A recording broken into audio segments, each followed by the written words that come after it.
Madam Speaker, doon kanina kinanta ni Congressman Elise, sino ang tunay na baliw? Posibleng baliw. Pero tayo ba ay nasasaktan sa mga ginawa niya? Noong naglabas siya ng video at nagsabi na tayo mga buhaya, a few days after that, I talked to him. Sinabi ko sa kanya, huwag kang maglabas ng ganyan. Huwag mo sabihin na tayong lahat ay buhaya dahil ikaw ay isa ring congressman. Yan sabi mo rin na buhaya ka. Ngayon, paano yung mas mabigat na mga nakasira talaga ng imahe natin? Yung mga talagang nagnakaw. Yung rason kung bakit tayo tinatawag na congressman ngayon. Na tayo daw ay nagnanakaw sa mga flood control programs.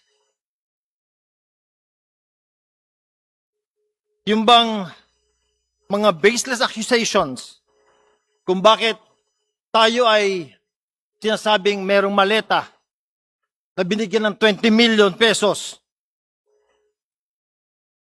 Dear colleagues, si Kiko ay binoto ng mga taga Cavite sa distrito niya.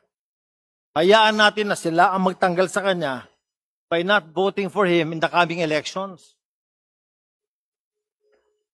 Dear colleagues, let us examine ourselves. Tayo ba ay talagang napakalinis? Tayo ba ay hindi rin baliw paminsan-minsan? Meron din naman tayong mga colleagues dito na gumagamit ng social media. Kung ano-ano sinasabi sa atin. Minumura rin tayo paminsan-minsan. Diba? Discipline him. Reprimand him. Suspend him as much as you want.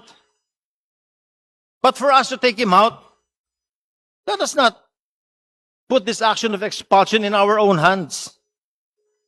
Let the people of Cavite in his district decide for him and not us for these reasons.